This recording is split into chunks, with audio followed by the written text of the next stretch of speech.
আসসালামু আলাইকুম। আজকের গল্প নিয়ে চলে আসলাম। সেই দিন ছিল 15ই আগস্ট।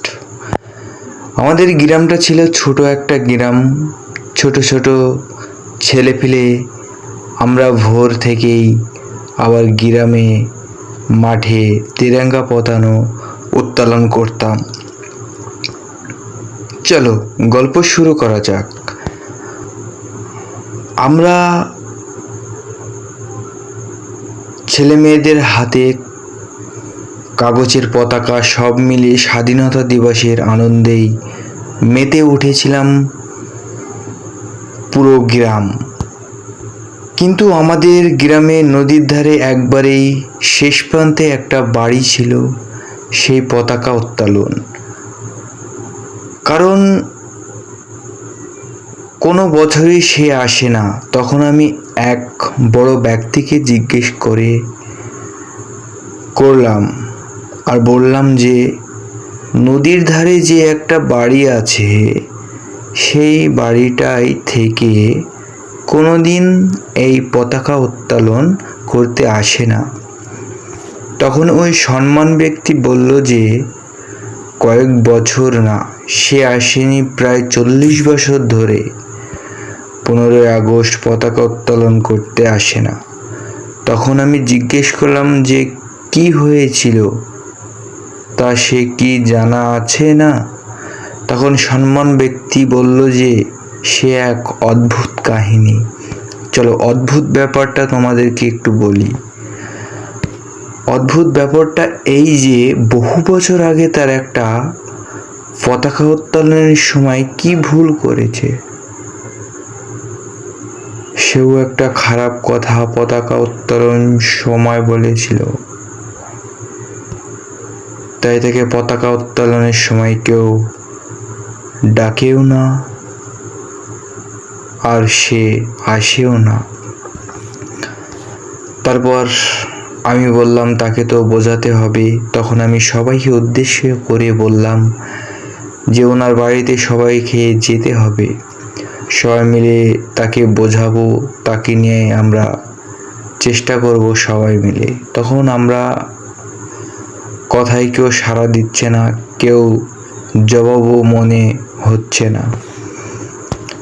তখন আমি বললাম না দেখে এই গ্রামে নাকি আমি, চললে আপনারা। তখন আমি ওদেরকে রিকোয়েস্ট করে কিছু বোঝাতে ম্যানেজ করলাম। তারপর ওরা রওনা হলো যে চলো এত করে বলছো। তখন সবাই মিলে তার বাড়িতে রওনা দিলাম। প্রায় 1 মাইল হাঁটার পর তারা বাড়িতে প্রবেশ করলাম। বাড়ির দরজা ছিল একটা খড়ের ঘর, ছোট। তারপর ওনাকে ডাকলাম ঘরের ভেতর থেকে। তার নাম ছিল কুদ্দুস। তারপর সে ঘর থেকে বেরিয়ে এলো। তার চোখের পানে একটু তাকিয়ে দেখলাম, তাই চোখটা একটু লাল। তখন সবাই না বুঝতে পারলে আমি বুঝতে পারলাম সে যে কান্না করেছে। তখন আমি জিজ্ঞেস করলাম যে তুমি পতাকা উত্তোলন করতে যাওনি কেন কাকা? তার বয়স ছিল প্রায় 70 বছর। তখন তার কথা শুধু এই যে সে কথা বলতে শুরু করলো। সে বলল আমি একটা যখন 15ই আগস্টে আসতো পতাকা উত্তোলনের সময় সবার আগের ভোর 4টির সময় হাজির হয়ে যেতাম। তারপর আমি জিজ্ঞেস করলাম আপনি তাহলে কাকা কত বছর আগে পতাকা উত্তোলন করেন? তখন আমাকে বলছে যখন প্রায় আমার 30 বছর ছিল। আমি 40 বছর পতাকা উত্তোলন করি না, মানে যায় না পতাকা। তখন কুদ্দুস চাচা এইসব কথা আমাদেরকে বলল। কুদ্দুস চাচা একটাই কথা ভুল ছিল, সে সবার সামনে স্বীকার করে নিল, বড় ব্যক্তিদের কাছে ক্ষমা চেয়ে নিল। তারপর সবাই তাকে মাফ করে দিয়ে বলল তুমি এই কথাটা আগে বললে এতদিন তোমাকে সবাই কেয়ার করতো।